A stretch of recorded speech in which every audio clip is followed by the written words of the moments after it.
अध्यक्ष यमदे काकाजी यांना माझा आदरपूर्वक नमस्कार। आजच्या चर्चा बैठकीचे संचालक दुर्गाताई यांना माझा नमस्कार। उपस्थित सर्व सेवक सेविका बालगोपाल सर्वांना माझा नमस्कार। ही चर्चा बैठक 4 तत्व 3 शब्द 5 नियम सेवकाला आलेले अनुभव मार्गाविषयी मार्गदर्शन या आधारावर सुरुवात आहे। तर माझे मार्गात येण्याचे कारण हेच आहे की माझे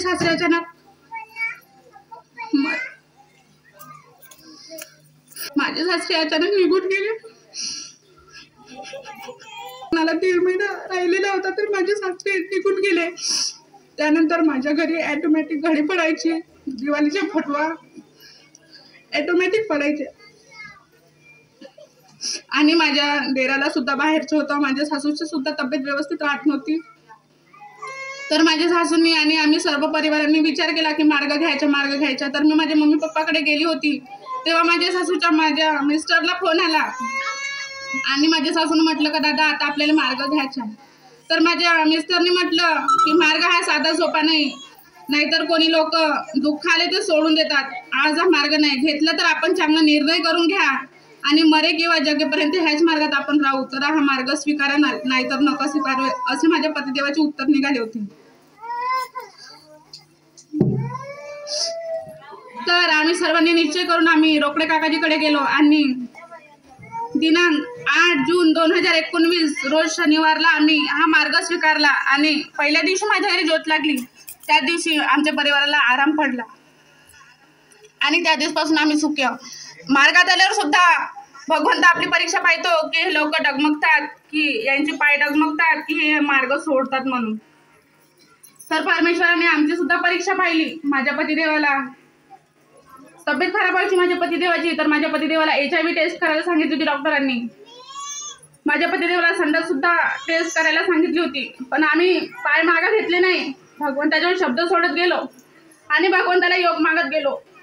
माझ्या पतिदेवाची इंडोस्कोपी वगैरे सर्वच झाली, परंतु आम्ही भगवंताला शब्द द्यायचो का भगवंता तू आमच्यात किती दुःख येऊ दे, परंतु आम्ही हा मार्ग सोडणार नाही। तू परीक्षाच पाहिजे ना, किती दिवस पाहिजे, आज पाहिजे उद्या पाहिजे, परवा तर आम्हाला सुख शांती समाधानी मिळू देशील ना, हे शब्द मी ठेवायची। तर माझ्या पतिदेवाची HIV टेस्ट डॉक्टरनी केली तर माझ्या पतिदेवाची रिपोर्ट नॉर्मल निघाली। सर्वच माझ्या पतिदेवाच्या मी ज्या सुद्धा टेस्ट डॉक्टरनी करायला लावल्या त्या टेस्ट केल्या आणि त्या सर्वच रिपोर्ट माझ्या पतिदेवाच्या निगेटिव्ह होत्या। माझे पतिदेव म्हणायचे रात्री तर रात्री त्यांच्या छातीत दुखायचं, पाट्यात दुखून यायचं, पण आम्ही हिंमत नाही हारली। मी फुका मारायची भगवंताला, तिथंच बेडवर बसून हात जोडायची, बाहेर येऊन रक्षा घेऊन जायची आणि त्यांच्या पाठीला छात्याला लावून द्यायची। माझे पतिदेव म्हणे प्रीती काय नाही होत आपला भगवंत आहे। मी पण म्हणा हो जी आपला भगवंत। आम्ही दोघं एकामेकाला हिंमत द्यायचो, पण आम्ही हा मार्ग सोडण्याचा कधीच निर्णय केला नाही किंवा आपले पाय कधीच डगमगले नाही। माझे आणि कार्यात सुद्धा मला आता अनुभव घडला की त्या दिवशी 38 दिवस झाले होते माझ्या कार्याला आणि माझी मुलगी रात्री 11 वाजतापासून एकसारखी उलटी करायला लागली। तर ती एकसारखी 5-5, 10-10 मिनिटांनी 4:30 वाजेपर्यंत तिनं उलट्या केल्या। माझी मुलगी छोटीशी 4 वर्षाची स्वतःच ते भगवंताला म्हणायची बाबा माझी उलटी बसू दे, बाबा माझी उलटी बसू दे, बाबा माझी उलटी बसू दे, आणि तिला जेवढं मनात येईल तेवढं ते आपल्या छातीनं फुका मारायची। असे हातावर फूक मारून आपल्या छातीहून ते स्वतःच उतरवायची। बाबा माझी उलटी बसू दे, बाबा मला उलटी नको येऊ दे, असेच ते शब्द म्हणायची। आणि जेवढ्यावर सुद्धा ते उलटी करायला उठे तेवढ्यावर म्हणे मम्मी माझी आंघोळ करून दे, मम्मी माझी आंघोळ करून दे, मला चांगलं वाटेल। पण मी तिला म्हणायचो बाई आता 11 वाजले, बाई 12:30 वाजले, आता आंघोळ नाही करायची, आपण 4 वाजता उठू तेव्हा आंघोळ करू। तिचे पप्पा सुद्धा तिला म्हणायचे तर स्वरू आता रात्र आहे बेटा, आता आंघोळ नाही करायची, आपण 4 वाजता आंघोळ करू।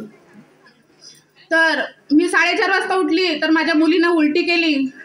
तर मी भगवंताजवळ गेले आणि भगवंताला म्हणाले भगवंता तेवढ्या वेळची माझी मुलगी तुम्हाला योग मागत आहे, मी योग मागत आहे, माझे पतिदेव योग मागत आहे, परंतु माझ्या कार्याला 38 दिवस झाले भगवंतांना, तरी सुद्धा मी माझ्या मुलीला औषध पाजणार नाही हा शब्द मी भगवंताजवळ दिला आणि म्हणलं एवढ्या वेळची माझी मुलगी तुम्हाला हात जोडत आहे। भगवंता तुम्ही शब्दरूपी आहे, तुम्ही आत्मरूपी आहे, तुम्हाला जितका हात जोडला तिथं तुम्ही प्रकट होता। तर माझ्या मुलीने 4:30 वाजता आखरी उलटी केली, त्याच्यानंतर माझ्या मुलीची बिना औषधीनं ऑटोमॅटिक उलटी बसली। आणि मंगळवार दिवशी माझा मुलगा माझ्या देराच्या घरी खेळत असताना सोप्यावरून पडला आणि तो एकदम असा बेशुद्ध झाल्यासारखा झाला होता. तर मला काही सुचेना. मी म्हटलं, बाई स्वरू आपल्या घरून पाणी आण, आपले कार्य चालू आहे, इकडून पाणी आण आपल्या घराकडून. तर ती माझी मुलीनं धावत रडत रडत पाणी आणलं आणि मी माझ्या मुलाला पाजलं. मला सुचतही नव्हतं मी किती फुका मारल्या, का मारल्या, आणि मला लक्षात पण नाही आम्ही किती फुका मारल्या. मी माझ्या मुलाला पाणी पाजलं तर पेला नाही. मी फुका मारली माझ्या मुलाला, तर माझ्या मुलाने असे डोळे खोलून पाहिले आणि माझ्या पोटाशी चिपकला. तेव्हा मी त्याला पाणी पाजलं आणि माझ्या मुलाने एक घूट पाणी पेला. तरी मी त्याला सुद्धा हॉस्पिटलमध्ये नेण्याचा निर्णय नाही केला. कारण भगवंता, तुझे कार्य सुरू आहे, तुला सांभाळायचं आहे आणि मी तुझ्याच चरणावर राहून तुझ्याच चरणावर मरीन. माझी 4 वर्षाची मुलगी आहे, माझ्या 2 वर्षाचा मुलगा आहे. सर्व म्हणतात की 7 वर्षाच्या मुलापर्यंत सूट असते, परंतु माझी 4 वर्षाची मुलीनं सुद्धा त्याग केला. तिनं बिना बिस्किट चॉकलेटनं सुद्धा, तोच सुद्धा माझी मुलगी शाळेत जायचं बिना टिफिन बिना बॉटलनं माझी मुलगी शाळेत जात होती. माझा मुलगा